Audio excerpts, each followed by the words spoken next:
మనం తెచ్చిన బంగారు నాణాల గురించి ఎవరికీ చెప్పకండి. భవ్య, మనం తెచ్చిన ఆ బంగారు నాణాల గురించి పోలీసులకు లీకౌట్ అయింది. వారు రైడింగ్‌కి వస్తున్నారని కాన్ఫిడెన్షియల్‌గా తెలిసింది.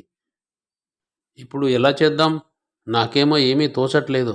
నీకేమైనా ఆలోచనొస్తే చెప్పు భవ్య. ఏదైనా ఉపాయం ఆలోచించి ఆ బంగారు నాణాలు మనకు దక్కేలా చూడండి. భవ్య, నాకొక ఆలోచన వచ్చింది. అదే, ఏదైనా మాంసం ముద్దలో ఈ బంగారు నాణాలు అద్ది మన శునకంతో తినిపిద్దాం.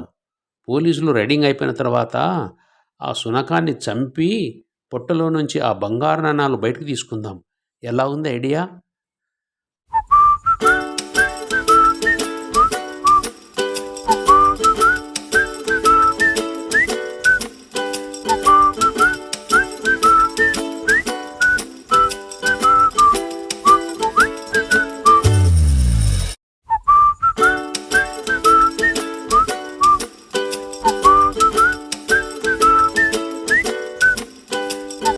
ఏం పప్పి, నేను ఇన్ని రోజులకు గుర్తొచ్చానా? ఏంటి విషయం? ఎలా ఉన్నావు? ఇవ్వలేను, అనవసరంగా ఇబ్బందులో ఇరుక్కున్నాను. ఇక్కడి నుంచి వెళ్ళిపోవడమే నేను చేసిన పొరపాటు. మీరు కూడా తొందరపడి అనవసరంగా నన్ను వేరే ఓనర్కి ఇచ్చారు. ఓనర్ గాడు తన ఫ్యామిలీతో దుబాయ్కి వెళ్ళొచ్చాడు. వస్తూ వస్తూ చాలా కేజీల బంగారు పట్టుకొచ్చాడు దొంగతనంగా. ఏం చేశాడో తెలుసా? వాడు కస్టమర్స్ అధికారులు, పోలీస్ అధికారులు ఎంటబడ్డారని వాడు నా చేత అనవసరంగా వాడు మోసం చేసి మాంసంలో నాణ్యాలు పెట్టి నాతో తినిపించాడు.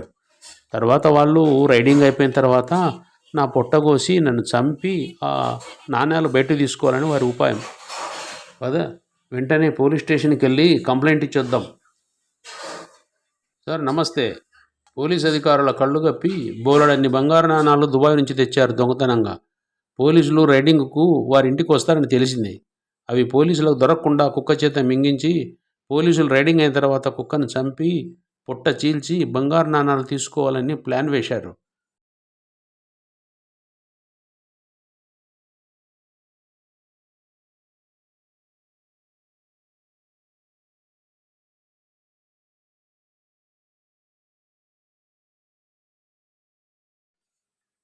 డాక్టర్ గారు, ఈ పప్పీకి అన్యాయం జరిగింది.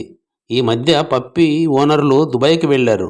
వారు వస్తూ వస్తూ బోలెడన్ని బంగారు నాణాలు తెచ్చారు. పోలీసు అధికారులకు ఈ విషయం తెలిసి వారింటికి రైడింగ్కు రాబోతున్నారని తెలిసింది.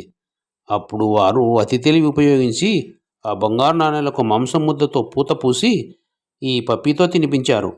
ఈ అమాయకపు పప్పి ఆ బంగారు నాణాలను తినేసింది. ఇప్పుడు ఈ పప్పి చావు బతుకుల్లో ఉంది. ఎలాగైనా దీనికి ఆపరేషన్ చేసి ఆ బంగారు నాణాలు బయటకు తీసివ్వండి. వాటిని పోలీసులకు అప్పచెప్దాం.